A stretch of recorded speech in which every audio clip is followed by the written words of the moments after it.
नमस्कार साथियों, स्वागत है आप सभी का आपकी अपनी पाठशाला पर। मैं हूं अंकित अवस्थी। देश में एक बार फिर जेएनयू सुर्खियों में है। उमर खालिद की चर्चा है। उमर खालिद के लिए जौरान ममदानी और अमेरिकी सीनेटर्स का मामला सुर्खियों में है।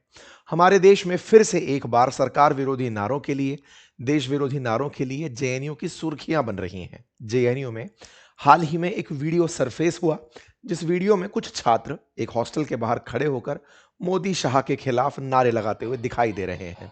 सुनाई दे रहा है इस वीडियो में कि मोदी शाह की कब्र खोदेगी जेएनयू में। जेएनयू में कुछ इस तरह के नारे लगाते हुए जो ये छात्र हैं, इन्हें कॉलेज प्रशासन की तरफ से निलंबित कर दिया गया है और इनमें से जो छात्र इस तरह के नारे लगा रहे हैं उन पर एफआईआर की भी खबर आ रही है। फिलहाल के लिए प्रधानमंत्री मोदी और शाह के लिए अचानक जेएनयू में इस तरह के प्रोटेस्ट क्यों हुए, अगर इसको तलाशते हुए निकलते हैं तो पता चलता है कि यहां पर मामला जुड़ा हुआ है उमर खालिद और शर्जील इमाम की जमानत से। मेरे प्यारे साथियों, 2020 के अंदर भारत की राजधानी दिल्ली में सीएए को लेकर के प्रोटेस्ट हुए थे।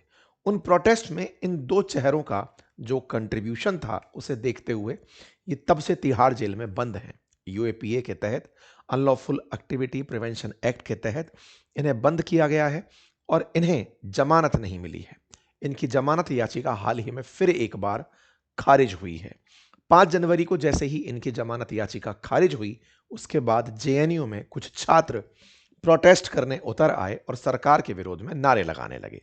सुप्रीम कोर्ट के द्वारा हाल ही में शर्जील इमाम और उमर खालिद की बेल को रिजेक्ट करने के चलते ये फिर से प्रोटेस्ट हुए। इस बार बेल रिजेक्ट करने वाले जजेस में जस्टिस एनवी अंजारिया और जस्टिस अरविंद कुमार शामिल थे। आप दोनों की बेंच के जजेस ने इनकी न केवल जमानत को रद्द किया, बल्कि अब अगले 1 साल बाद इनके लिए फिर अपील की जा सकती है, ये सुनिश्चित किया। क्या ये पहली बार है कि इन लोगों की जमानत पहली बार रद्द हुई है या मल्टीपल टाइम रद्द होती आ रही है? आफ्टर ऑल ऐसा कौन सा केस है जिसके चलते इन्हें जमानत मिल नहीं पा रही है? आफ्टर ऑल इनका केस है क्या जिसके चलते इन्हें जेल में रखा गया है? आज के सेशन में इनका जिक्र करते हैं। इन दो चेहरों को एक बार के लिए आप पहचानें और आगे चलें। सबसे पहले बात शर्जील इमाम की करते हैं। शर्जील इमाम टीपीएस दिल्ली से पढ़े हुए छात्र, आईआईटी मुंबई से कंप्यूटर साइंस में बीटेक और एमटेक किए हुए छात्र रहे हैं। आईआईटी मुंबई से कंप्यूटर साइंस पढ़ना बहुत से लोगों का ड्रीम होता है। इनके ड्रीम में वहां से आगे था एमए हिस्ट्री करना जेएनयू से और वहीं से पीएचडी करना। ये 2015 में पीएचडी के लिए एनरोल जेएनयू में होते हैं। उससे पहले ये एमए भी वहीं से करते हैं। अपनी एकेडमिक्स में जिस समय ये एंट्री कर रहे थे उस समय एक्टिविज्म इन्हें बहुत तेजी से आ रहा था और उसी एक्टिविज्म के चलते इनकी फाइल बन गई है। इनके एक्टिविज्म के कुछ प्रमाण आज के सेशन में हम आपके सामने रखेंगे। ऐसे ही एक और छात्र हैं उमर खालिद, दिल्ली के ही बॉर्न एंड बॉटअप हैं। इनके पिताजी हैं वेलफेयर पार्टी ऑफ इंडिया के प्रेसिडेंट। इन्होंने किरोड़ीमल कॉलेज डीयू से पढ़ाई की थी, ग्रेजुएशन की।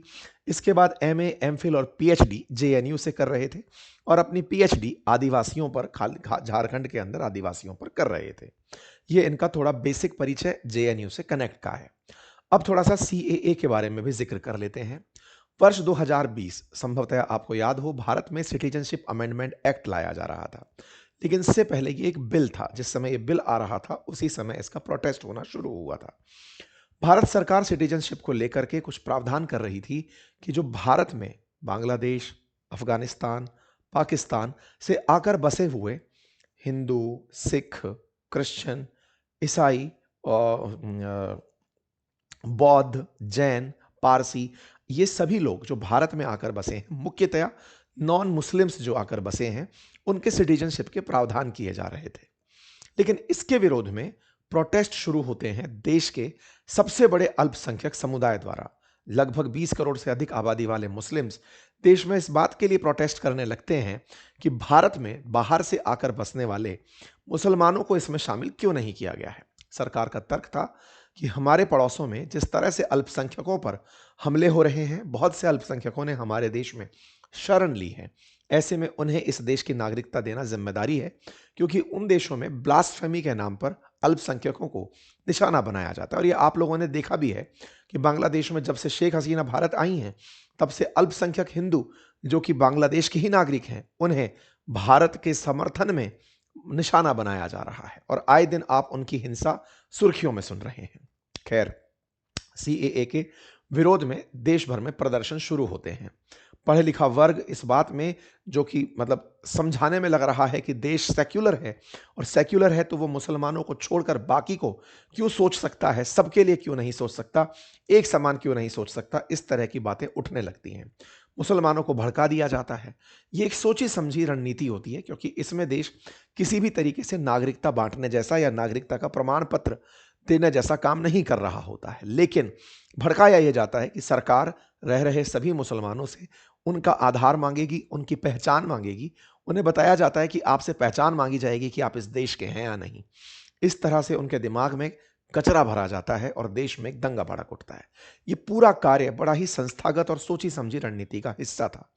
इसके पीछे एक और कॉन्स्पिरेसी थी और वो कॉन्स्पिरेसी बाद में दिल्ली पुलिस ने डिकोड की। कॉन्स्पिरेसी ये थी कि उसी दौर में प्रेसिडेंट ट्रंप इंडिया आने वाले थे। प्रेसिडेंट ट्रंप का वो पुराना कार्यकाल था और जब वो इंडिया आने वाले थे तो वर्ल्ड मीडिया इंडिया में रहने वाली थी। इंडिया पर दुनिया का अटेंशन होने वाला था और ऐसे में विदेशी ताकतें चाहती थी कि भारत की राजधानी में अगर हिंदू मुस्लिम प्रोटेस्ट हो जाए, भारत की राजधानी में दंगे भड़क जाएं, तो ये वर्ल्ड वाइड कवरेज मिल सकता है कि हिंदू मेजॉरिटी भारत किस तरह से मुसलमानों के साथ या अल्पसंख्यकों के साथ बर्ताव करता है। इस पूरी साजिश को दिल्ली पुलिस ने नाकाम किया, लेकिन फिर भी ये प्रोटेस्ट हुए। इस देश में प्रोटेस्ट हुए और वो वायलेंट बन गए। दिल्ली देश की राजधानी में प्रोटेस्ट हुए और इस प्रोटेस्ट को दिल्ली राइट्स 2020 के नाम से जाना जाता है। इन दंगों में बहुत से लोगों की जान गई, बड़ी संख्या में प्रदर्शन हुए और ये उस समय हो रहा था जब ट्रंप की भारत यात्रा प्रस्तावित थी। इन प्रोटेस्ट का मेजर मकसद दिल्ली में आई हुई मीडिया का ध्यान आकर्षित करना था। वर्ल्ड मीडिया ने इसे 2019 के एंड में कवर करना शुरू कर दिया था कि यहां पर वायलेंस हो रहा है। 53 लोगों की मौत हुई, जिसमें बताया गया कि 38 मुस्लिम थे, 15 हिंदू थे। 700 से अधिक लोग घायल हुए, आगजनी हुई, 753 से अधिक एफआईआर हुई। ट्रंप के भारत आने से पहले हुई इस हिंसा को प्रॉपर तरीके से ग्लोबल फुटेज मिली, लेकिन उस फुटेज में जिन दो चेहरों का बड़ा जिक्र रहा वो ये दो थे, शरजील इमाम और उमर खालिद। शरजील इमाम अपने एक वीडियो के चलते सुर्खियों में थे। सुर्खी ये थी कि भारत का मेनलैंड इंडिया नॉर्थ ईस्ट के साथ जिस कॉरिडोर के थ्रू जुड़ा हुआ है, जिसे सिलीगुड़ी कॉरिडोर कहते हैं, वो चिकन नेक के नाम से भी जाना जाता है। शरजील इमाम का एक वीडियो सरफेस होता है। सीएए प्रोटेस्ट के दौरान ये उस क्षेत्र में पहुंच करके, सिलीगुड़ी कॉरिडोर मेजॉरिटी मुस्लिम बाहुल क्षेत्र है, ये वहां पर जाकर बयान देते हैं कि हम 5 लाख लोग अगर मिल जाएं, सड़क, ट्रेन, हाईवेज इनको रोक दें, तो हम पूरी तरह से चिकन नेक को काट सकते हैं और हम आसाम को और पूर्वोत्तर भारत को मेन भारत से अलग कर सकते हैं। इनका ये बयान पूरी तरह देशद्रोह का था। इनका ये बयान देश को तोड़ने वाला था। ये वैसा ही बयान है जैसा आप बांग्लादेशियों से सुनते हैं जब भारत के बारे में आप बयान सुनते हैं। ये वैसी ही चेष्टा थी जो चाइनीज, पाकिस्तानी लोग भारत को तोड़ने के लिए प्लान करते हैं। इस तरह की बात एक भारतीय होने के नाम पर ये कैसे बोल सकते हैं, ये अपने आप में बड़ा सवाल था। ये एक पब्लिक रैली के अंदर कुछ लोगों को संबोधित कर रहे थे, वहां से इनका ये वीडियो बाहर निकल कर आता है। विचार करिए कितना ज्यादा जहर भरा होगा दिमाग में। एक बच्चा जो डीपीएस दिल्ली से पढ़ा है, आईआईटी मुंबई से पढ़ाई कंप्लीट की है और उसके बाद जेएनयू से पीएचडी कर रहा है, और वो देश में ही इस तरह से सिलीगुड़ी कॉरिडोर को कैसे तोड़ा जाए, मुसलमान मिलकर के कैसे इस देश को तोड़ सकते हैं, इसकी प्लानिंग कर रहा है। इस प्रकार की जो उसकी सोच थी, इस सोच पर ही पूरे देश में एक गुस्सा उबल गया। जब पुलिस को और न्यायपालिका को और देश के अन्य जनता जो देश के अंदर बहुत ही सेक्युलर तरीके से रह रही है, वो इस बात को जानने के लिए जब जानी, तब इनके साथ पूरी तरह से इनके एंटी सेंटिमेंट्स तैनात हुए। इसी प्रकार से उमर खालिद अपने बयान में सुनाई देते हैं, जब तक इस देश में भाजपा और आरएसएस हैं, इस देश को कोई और बर्बाद नहीं कर सकता। ये व्यक्ति बड़ा ही इंटेलेक्चुअल तरीके से अपने साथ में लोगों को इकट्ठा करता चल रहा था। ये बताने का प्रयास कर रहा था कि वर्तमान केंद्र सरकार गरीबों की नहीं है, लेबर्स की नहीं है, किसानों की नहीं है, ये केवल अंबानी और अडानी की है। ये अपने इंटरव्यूज में जिस तरह की बातें रख रहा था, वो बातें एक बारगी सुनने पर लगता था कि ये कितना देश के बारे में सोचने वाला है, लेकिन पुलिस जांच में पता चलता है कि ये सीएए प्रोटेस्ट को भड़काने में और उन्हें संस्थागत तरीके से कैसे आयोजित किया जाए, उन तमाम व्हाट्सएप ग्रुप्स के अंदर जुड़ा हुआ बताया गया जो दिल्ली दंगे भड़काने के अंदर जिम्मेदार थे। पुलिस की जांच जब इनके ठिकाने तक पहुंचती है, पुलिस कार्रवाइयां शुरू होती हैं। उमर खालिद पर पहले भी आईपीसी की धारा 124 ए के तहत मामला दर्ज हुआ था, लेकिन वो बाद में उससे निकल गया था। 2020 में शर्जिल इमाम के आसनसोल में जो इसने भाषण दिया चक्का जाम वाला, उसके बारे में इसके ऊपर आरोप तय होते हैं। उत्तर पूर्व में हुई दिल्ली के अंदर दंगों के ऊपर इनके ऊपर धाराएं लगाई जाना शुरू होती है।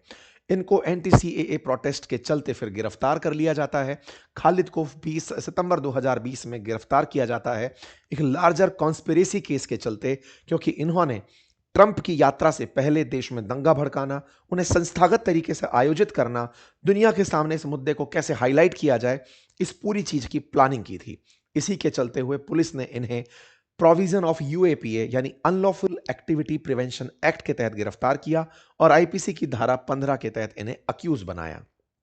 पुलिस की गिरफ्तारी के समय ये दोनों तस्वीरें आपके सामने निकल कर आती हैं। फरवरी 24 2021 में सेकेंडरी चार्जशीट फाइल की जाती है। थर्ड सप्लीमेंट्री चार्जशीट मार्च 2022 में फाइल होती है। मतलब पुलिस अपने द्वारा जो चार्जेस लगा रही है वो फाइल करती चली जाती है। होता यह है कि पुलिस के पास यूएपीए एक्ट के तहत 6 महीने तक चार्जशीट सबमिट करने का समय होता है और उसके बाद भी वो एक्सटेंशन मांग सकती है। इसीलिए यूएपीए को एक सख्त कानून माना गया है, जिसमें कुछ समय पहले यानी 2019 में ही संशोधन हुआ था। पहले ये संगठन पर लगा करता था, अब ये इंडिविजुअल पर भी लग सकता था जो देश के विरोध में काम कर रहे हैं। इसी प्रकार से लास्ट चार्जशीट इनके ऊपर जून 7 2023 को फाइल होती है। 2022 में ट्रायल कोर्ट इनकी बेल को इसी कारण से रिजेक्ट भी करती है, क्योंकि इनके ऊपर 2023 तक तो चार्जशीट ही लग रही थी। 2022 से 24 के बीच में काफी सारे जो को अक्यूज्ड थे उनकी रिजेक्शंस कर दी गई, मतलब उनको जमानत देने से इनकार कर दिया गया। इसी बीच में एक वाकया होता है। 2023 तक तो इनके खिलाफ चार्ज ही तैयार हो रहे होते हैं, ट्रायल शुरू नहीं हुआ होता है। जमानत के लिए याचिका लगाते समय इनके वकील कपिल सिब्बल रहते हैं। कई बार जमानत याचिकाएं कोर्ट ने खारिज करी। एक बार इनके वकील कपिल सिब्बल ने खुद याचिका को यह कहते हुए वापस ले लिया कि अभी समय सही नहीं है। 2024 में यह कहते हुए कि अभी टाइम ठीक नहीं है, चेंज इन सर्कमस्टांसेस का हवाला देते हुए, और इन्होंने कहा so we will try our luck next time. इन्होंने अपनी तरफ से मेंशन किया we decided to move the trial court again, we were assessing that this is lengthy procedure and circumstances have changed, और इस चलते हम अपनी जमानत याचिका वापस ले रहे हैं। कुल मिलाकर के केस धीरे धीरे इनके खिलाफ चलता चला गया। सुप्रीम कोर्ट ने इनकी बेल प्ली को रिजेक्ट किया, हाई कोर्ट ने इनकी बेल प्ली को रिजेक्ट किया। दिल्ली हाई कोर्ट में बेल प्ली रिजेक्ट होने के बाद दिसंबर 10 के अंदर सुप्रीम कोर्ट के अंदर इनके ऊपर सुनवाई होती है। दिसंबर 16 से 29 के बीच में उमर खालिद को उसकी सिस्टर की शादी में जाने के लिए जमानत दी जाती है, लेकिन सुप्रीम कोर्ट इनकी जमानत याचिका पर सुनवाई जब करता है, उस पर फैसला सुनाते हुए कहता है कि इन्हें फिलहाल जमानत नहीं दी जा सकती। लेकिन हाँ, इनके साथ जो कुछ को अक्यूज्ड थे उनमें से कुछ को अक्यूज्ड को जमानत दे दी जाती है। जिस कानून के तहत इन्हें गिरफ्तार किया उसका नाम यूएपीए कानून है। ये 1967 में बना हुआ कानून है। देश के विरोध में जो भी लोग कार्य कर रहे हैं उनके खिलाफ यह कानून काम करता है। इस कानून को 1967 में बनाया गया था। इससे जुड़े हुए पहले भी काफी विवाद रहे हैं, क्योंकि देश विरोध और सरकार का विरोध दोनों को कई बार जब एक साथ देख लिया जाता है तो यूएपीए के चार्जेस पर सवाल खड़े होते हैं। एक बार सुप्रीम कोर्ट ने बलवंत सिंह केस में सरकार के विरोध को देश का विरोध ना मानते हुए उन्हें जमानत दी थी। तब से यूएपीए के ऊपर काफी सारे सवाल रहे हैं। फिलहाल के लिए 2019 में वर्तमान केंद्र सरकार ने इसमें एक परिवर्तन करते हुए टेररिस्ट ऑर्गेनाइजेशन के खिलाफ केवल यूएपीए ना होकर उसके अंदर सक्रिय व्यक्तियों पर भी यूएपीए लग सके, ये प्रोविजन किया था। इसके चलते विरोध भी हुआ था कि सरकार इसका उपयोग अब संगठन से निकलकर व्यक्ति विशेष पर भी कर पाएगी। इसके पीछे सरकार का तर्क था कि हमारे द्वारा यह कार्य केवल इसलिए किया जा रहा है क्योंकि बहुत से आतंकी एक आतंकी समूह को ज्वाइन करते हैं, हम उस पर यूएपीए लगाते हैं, व्यक्ति वहां से बाहर निकलकर दूसरा आतंकी समूह बना लेते हैं और हम उसको नहीं पकड़ पाते। व्यक्ति बदलता रहता है और हम उसका कुछ नहीं कर पाते। अगर हम व्यक्ति को टारगेट करके चलेंगे तो हम आतंक को रोक पाएंगे, और सरकार की यही नीतियां रही।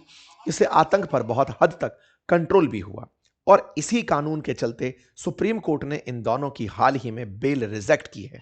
मीम का मार्केट गर्म था, लोग अब इनके पुराने वीडियोस निकाल निकाल कर बात कर रहे थे कि इन्होंने जब देश के विरोध में ऐसा सोचा है तो इन्हें जमानत नहीं मिलनी चाहिए। वहीं इनके पक्ष में इनकी तरफ से जो इनकी जमानत याचिका चाहते हैं, उनका कहना है कि जब चार्जशीट के ऊपर बहस ही शुरू नहीं हुई है, तो ट्रायल्स ही शुरू नहीं हुए हैं, तो किस आधार पर उन्हें जस्टिस के बिना रखा जा रहा है, उन्हें जमानत मिलनी चाहिए।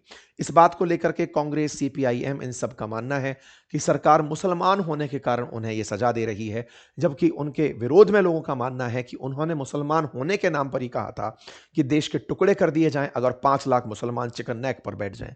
इस तरह देश विरोधी बातें करने के चलते अगर उन्हें गिरफ्तार करके रखा जाता है तो इसमें बुराई क्या है। इस बात पर किरण रिजिजू जी जो पूर्वोत्तर से आते हैं, उन्होंने वही पुराना वीडियो वापस से शेयर करते हुए कहा कि ऐसी ताकतों का खुलेआम घूमना देश के लिए गलत है।